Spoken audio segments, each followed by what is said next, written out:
values are taught. Today, being World Storytelling Day, not only allows our minds to be once more endowed with stories of our past cultures, but also brings awareness to the fact that a story can be told through numerous rhythmic forms.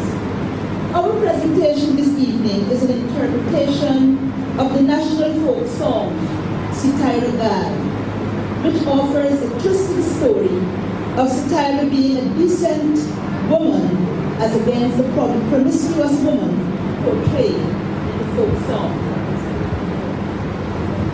This is a true story about Sitaira, an original story, Miss Miller, an original story. Sitaira came from a village on the west coast of Bernice. She was a nice Sant Antone girl, nice house girl, always in Shamala house, rosy and nice. Very quiet and respectful to her parents and everybody in the village. No Shamsundar always bothering her mother and father, so she married them. Sitaira didn't like them at all. But your mother and father said, Jacob, you are a good man, and the mountains you can live, so marry them.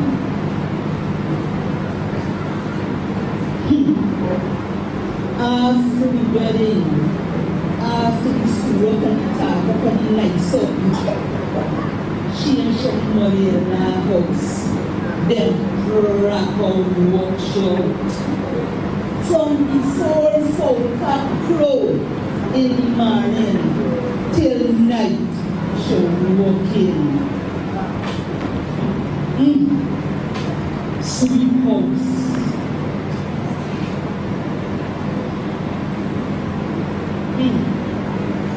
Sweet yard. Oh, that bottom house.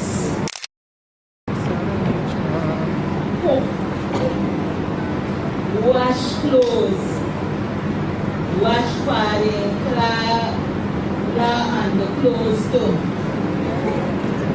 But Shamsundar, he lazy and he could crack up nyam, and he not like work. So money always a problem. When Sitaira married him, she was a girl with a good body, good shape and teeth. But when you walk out in Shamoni and house, she gets maga. Good friend Larry said, she's a woman with love. It was the last straw. She left Shamsundar and go back to her parents' house and would spend enough time in the back garden, relaxing in her parents' farm. Her friends seeing how she's sad, advise her, look, don't take stress. Don't bother with Shamsundar, no man there.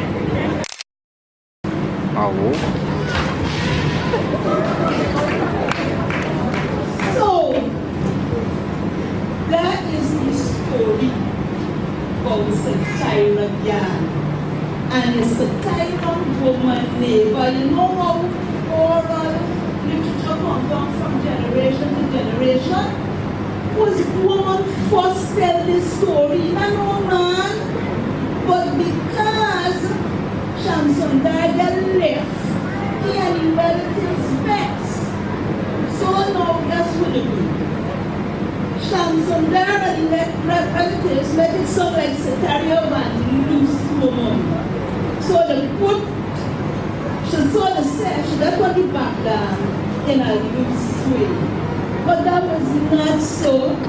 Sitaira Awan, decent girl. So we have the transformation from the submissive Sitaira to the liberated Sitaira.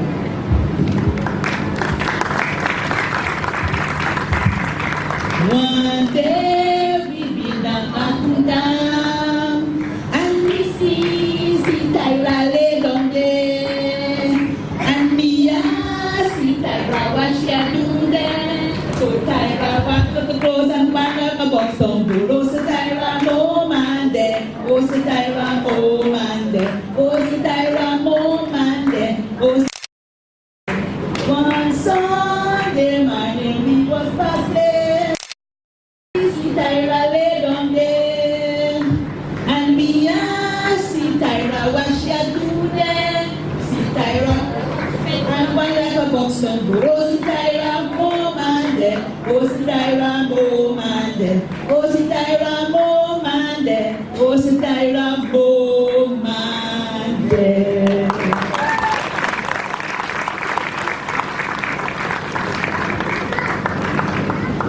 Thank you very much. This presentation encapsulates the fact that one's life is restricted to one's choices. Choices that bound us to continued confinement or a life that evolves in a sense of tranquility, belonging, and a relative degree of self-fulfillment. From this portrayal, Sitaira escapes the ideological barriers of supposedly feminine expectation through activities in a sphere of reality that allows her physical and psychological empowerment. Thank you.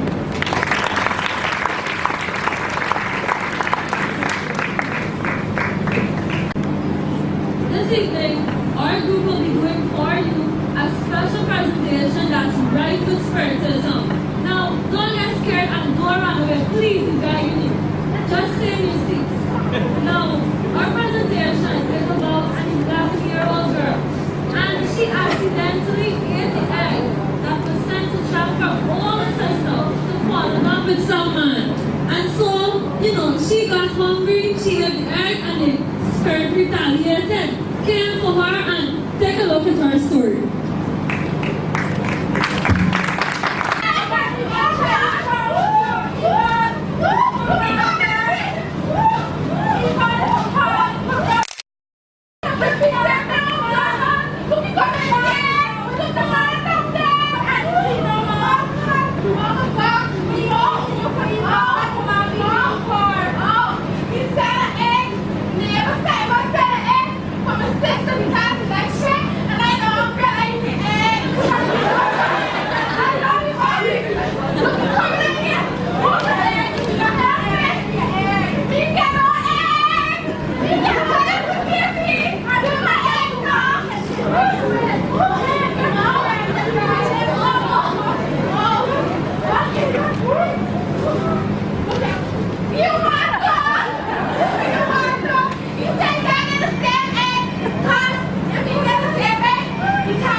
Evil, the entire body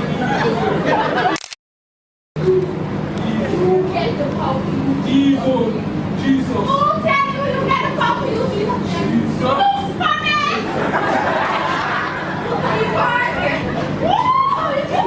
You like you get you're a little coming again. Oh, you're here. Oh, my game going to on that business. Oh, beautiful. Right, I do know. I'm trying to tell you.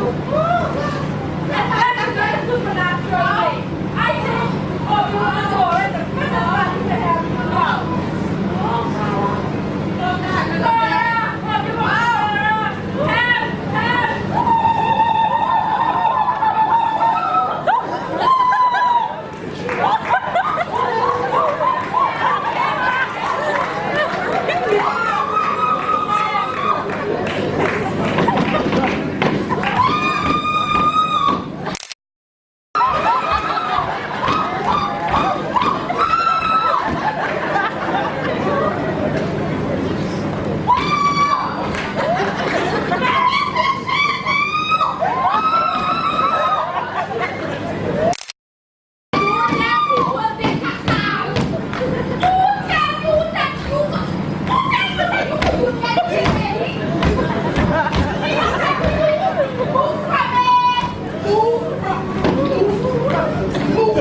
another time.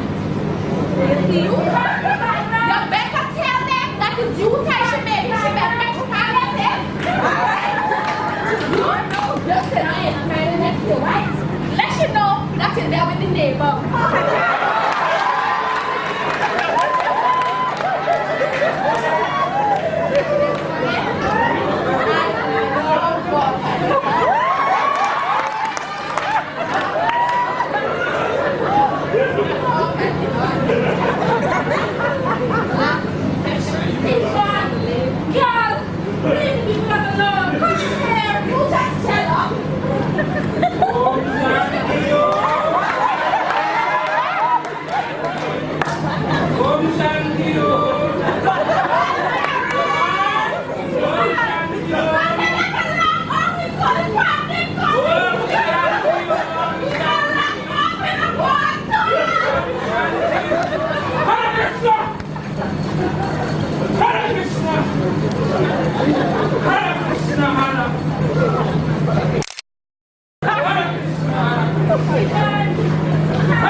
Exhausted being a pundit and also preacher in the same day.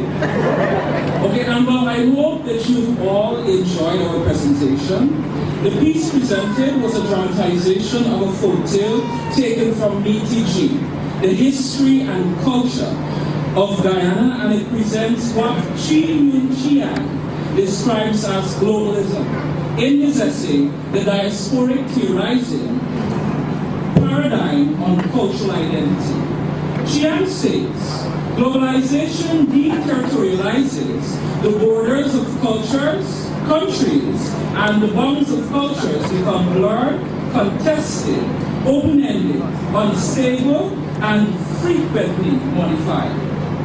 In order to have Chiang's statement appropriately addressed in our dramatization of the tale, egg breaks, spirit retaliates, we must condense the term globalism, transposing it into localism to fit the Guyanese context. You may ask, how is it that the preacher, the pundit, and the Obeah woman story were able to exist alongside each other as seen in the dramatization of folklore?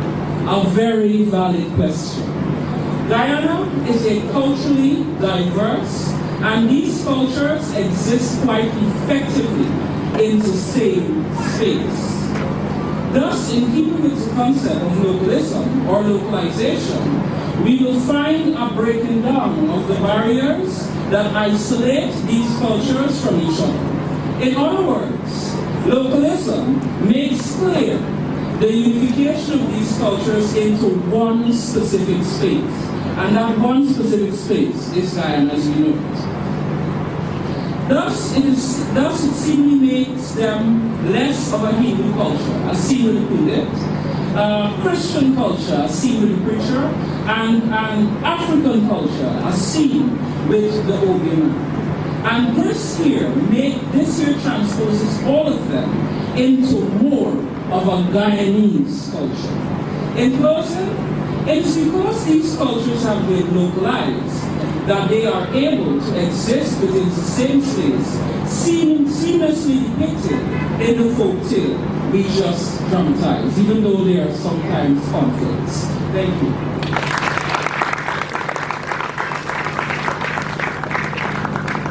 Thank you very much, University of Guyana students studying oral literature. And while we continue with the program, I would encourage you to ponder and see if you could identify several kinds of dragons and monsters. We're going to move on and now we'll have babbling stories from Mr. Kutamba Kusad. Put your hands together, please.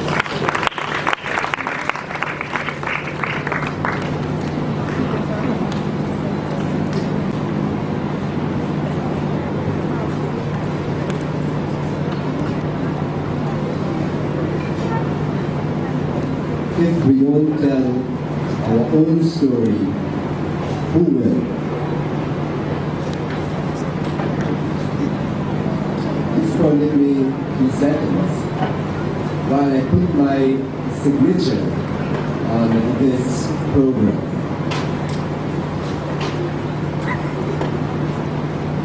When last you sit down and hear a good old time story, like Nancy's story, like Balgobin's story. When last you sit down and hear about Jumbi, Baku, Old Hyde, Moongazer, Fire Ras? When last you hear about Struckleyville and Sensibledale?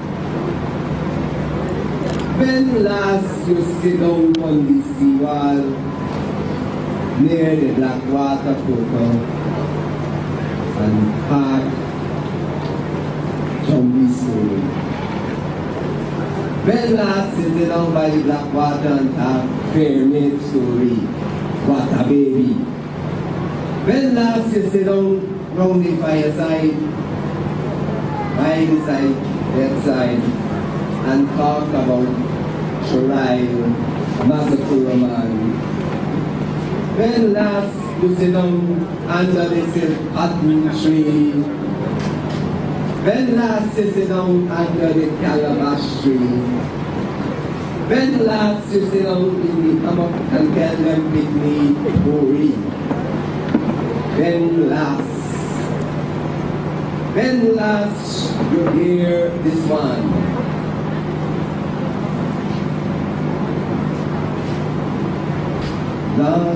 Long ago, during indentureship, there was a little boy named, we get his name a little while. He was living with his parents who were poor. The mother worked in the rice field, and the father was in the sugar estate. Both jobs were back breaking at the sun. The boy, whose name was Balgo, started pining away. He looked sicky. And his uncle pointed out this to the parents, that your child looked sicky. So they straightened up and said, Balgobin, you got to run down to the doctor and see go around. Poor people didn't have money to give Balgobin, so he looked at the train and he had to run down to Georgetown to the doctor. Got to the doctor and he was examined, and the doctor said, Balgobin, you look like you run down. Balgobin said, Doc, how do you know this? You're proper good. Anyway, Balgobin said, Doctor, so what to do?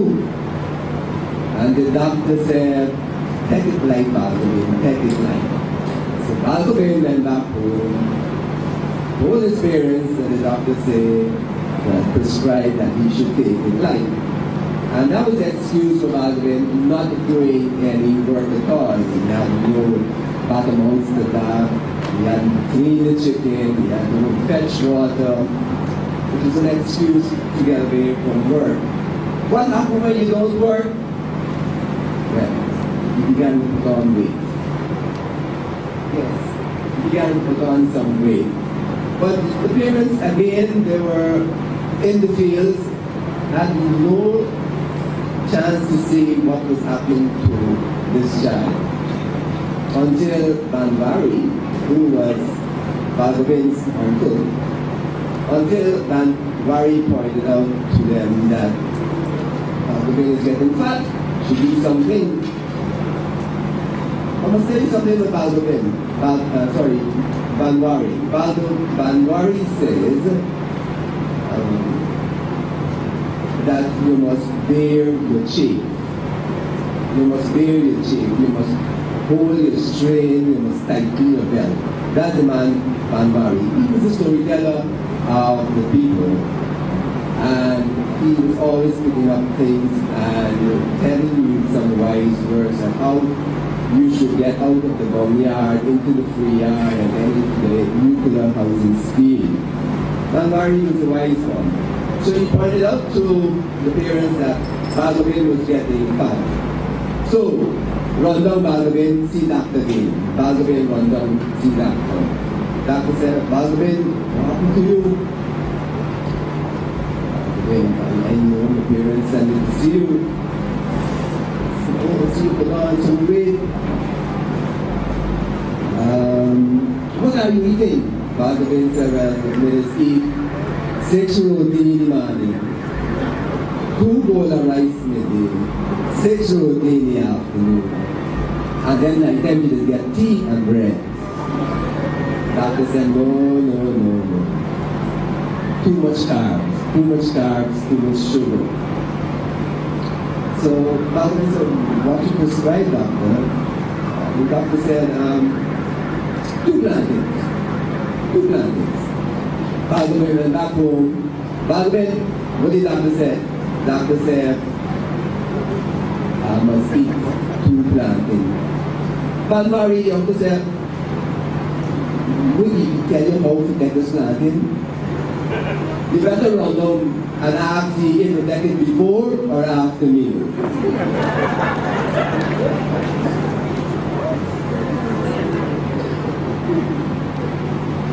Well, Balgobin show off some debate, and it's time to go back to school. But school and Balgobin don't agree. One day, his father had to go to the school because the teacher called. He gave Balgobin to spell a little word, cow. And Balgobin couldn't spell cow. And the father took umbrage. The father said, how you can give this little boy this big thing to spell? Why don't you give him a little thing like Betrouche or Mastica? I'm sure you can't spell Betrouche.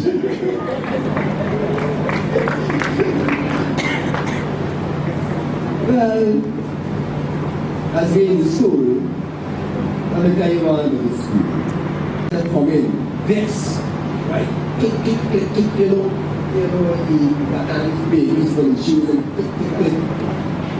Proper things. He said, this is my class. He said, who can tell me, and I'm going back, this English one, you can tell me how old I am.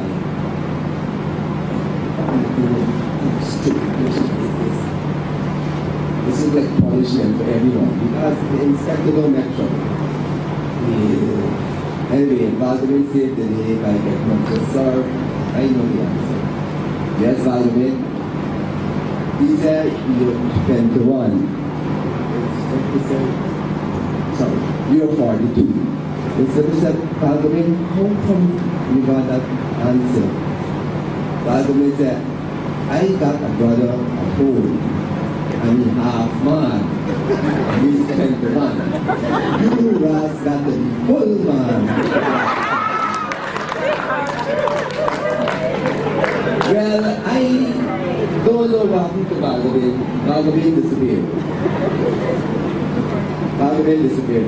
But Banwari got a little class. He stick around. And he had seen a lot of things. Colonialism and all the other ism. And he's got a wise word for you. Bear your chief. Monday is budget day. Bear your chief. Thank you. Most of these stories taken from my book, which you can see at the back there, The Balcony Saga. Thank you and have a good evening.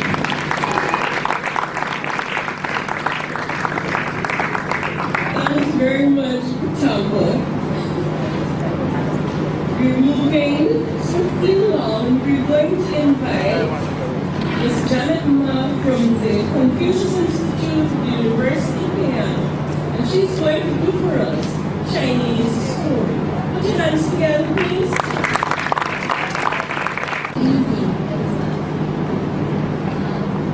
Confucius was a Chinese educator, editor, politician, philosopher, and a great thinker of the street and Chinese history. Today, I'd like to tell and one of the students of the book. The name of the story is called Three Seasons Person.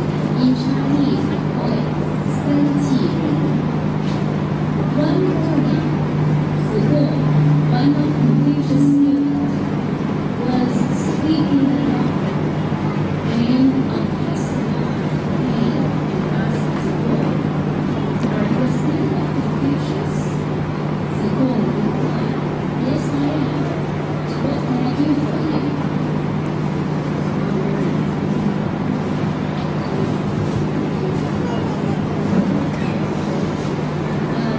Hearing he was a student of Confucius, the passerby came up to Zigong and said, "I hear Confucius is a great master, and you must be a great student of his." "Oh, feeling humble of that title," replied Zigong. "Well, is it all right if I ask you a question?" "Go ahead," replied Zigong immediately. "Actually, my question is very simple. Do you know how many seasons are there in a year?" "4 seasons," Zigong answered with a smile. "No, only 3 seasons in a year." "4 seasons, 3 seasons, 4 seasons," Zigong said in a loud voice, confidently. "No, 3 seasons," Passerby said firmly. They were arguing in such a loud voice that Confucius heard it and stepped out of his room. Seeing his teacher, Zigong walked forward and explained what had happened to Confucius and asked his master to provide a correct answer. Without answering the question first, Confucius observed for a minute and then said, "We do have 3 seasons in a year." Hearing the answer of the master, the passerby laughed and went away happily. Zigong was totally confused and said to his teacher, "But we do have 4 seasons in a year." Seeing Zigong completely at a loss, Confucius said, "That man wearing green clothes and arguing about 3 seasons in an inarguable manner, obviously he is a low caste. And you know low castes, born in spring and die in autumn. What they have experienced is only spring, summer, and autumn. They have never seen and experienced a winter. So in their mind, they have no idea about the conception of winter. How can you argue with such a person? Even if you argue with him for 3 days and nights, there will be no results. If you don't agree with him, how can he walk away so quickly and merrily?" Zigong seized the line. Thank you.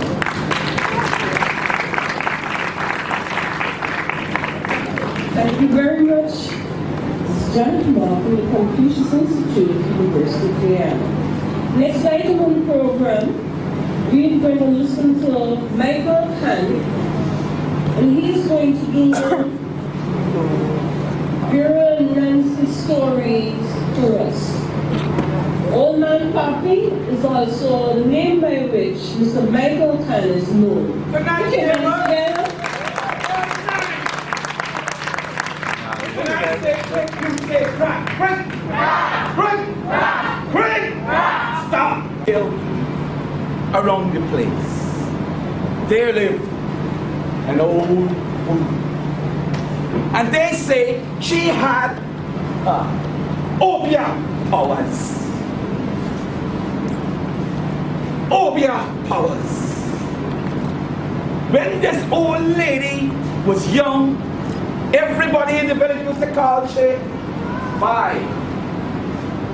High fives. And she did not like it. She just did not like it. And she waited. As the years passed, she grew. She didn't eat any red meat.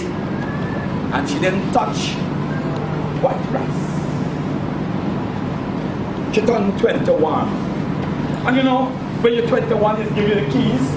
They shoot up the keys, and the first thing she will say, I shall cast a spell. And the spell is, anybody says the word five will die. She started off with die, die. But what's going to happen?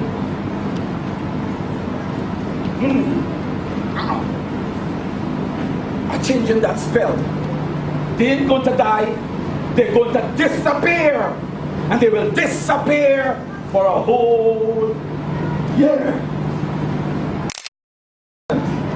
All the merchants started, you know, when they have 5% sale, so they have 5%. 5, they disappear.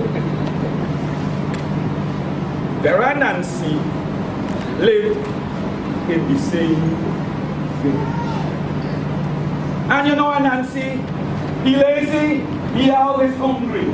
Not only he wife Crooksy, she always hungry. And he 3 children.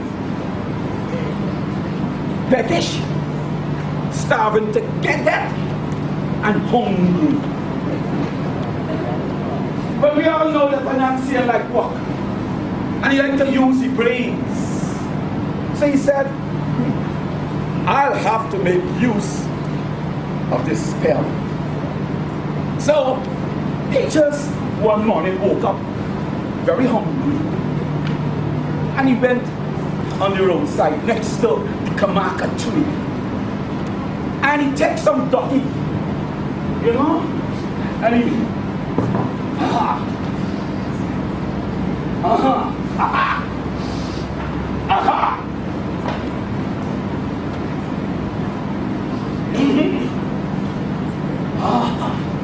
and then he take sweet potato leaf and he stick it in each one. And he smiled. Then he get water from the creek and he water it. Same time, Beradog passing. Because Beradog going to market. And Beradog had some beautiful, beautiful bananas that he was going to sell. So, Beradog, see Beradog? He smelled the bananas. Beradog, good morning. Here now, I got a little problem. I plant these yams of hills, and I don't know what you got. A little stupidity. Could you come down for me? All the time, I step on Beradog bananas.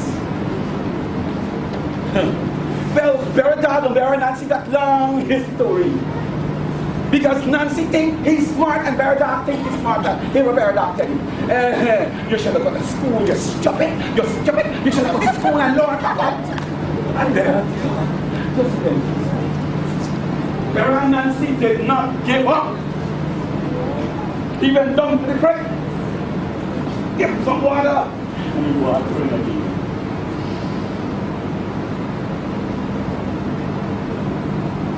This time, Vera Bulko coming down the road with a whole basket of grown provisions. When Vera and Nancy see that, he said, wow, he and the wife cooks in 3 children, can eat for a week. Wow. Good morning. Long time no see you. Where you going? I'm going to market, sir. The local. Been here, what happened to Vera Bulko? And she said that she ain't gonna get in the same trap like cow. So she was made. She sugar dumplings was like beauty queens.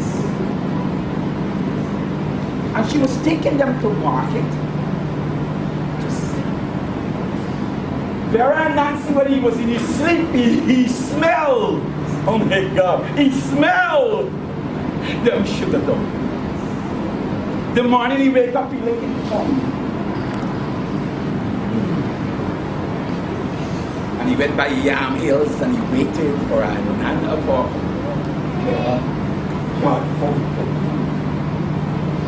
Good morning, very artful. Good morning, said Nancy. Good morning. Oh, good morning. Good morning, said Vera. Where you going?